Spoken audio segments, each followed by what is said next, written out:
Kawadhi nyime ni nyasi mar iko Jaduong Justus Okeyo ma en wuon jalendo mar RamogiTV Lydia Okeyo kawuono ne odhi nyime kar chung'od bura ma Homa Bay Town kendo ne oyuore gi jolendo mamoko mag RamogiTV kod Ramogi FM. Nyasi no mane obagi Wahambla Primary School ne bende ne oyuore gi ji mathoth mane odhi kuyo kanyakla gi familia mar mosenindo. Jaduong Okeyo ne oyuagi kaka jalno mane ohero dongruok mar somo, dongruok mar gweng' kendo jalno mane omako motegno kanisa e ngimane. Jolendo mag RamogiTV ka otelnegi kod jatend Radio Ramogi Victor Juma ne ochopo Wahambla mar kuyo kanyakla gi Lydia kod familia mare. Okeyo ne otho ka jahigni 71 kendo weyo chien chiliel Pastor Elizabeth Okeyo gi nyithindo 10. Umbrella mar riwruok miluongo ni Jafwambo. Watiyo gi standard eruru kamano kumbiro.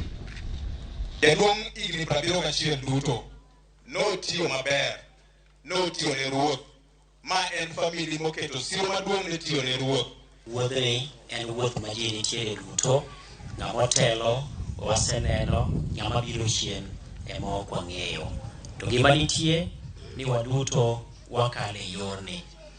To mondo mi ng'ato odongi maromo higni 71, nyisi ni Nyasaye ne oneno ber moro manowinjore bed ni pod omedo neno kata ber manowinjore bed ni pod medo kelo. Mos to kendo walemonu Nyasaye omiu teko mondo ung'eni mane yo ma ng'ata dhi. So an aonge mang'eny manyalo wacho. Pole sana Lydia. Gima Nyasaye opango ok nyal chung' e nyime.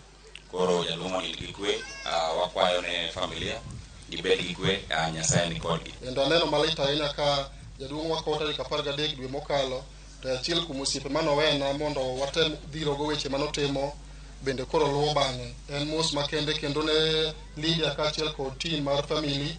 Nyasaye mondo owuo kaachiel kod mama to kik wil kod Nyasaye jaduong'. Biro maru kaendi kawuono en ranyisi ni ne en jaduong' machal nade, taparo ni en ng'ama onego bed ni isumo kite. Ne Radio Ramogi e kaunti ma Mombasa, nyinga George Aoko.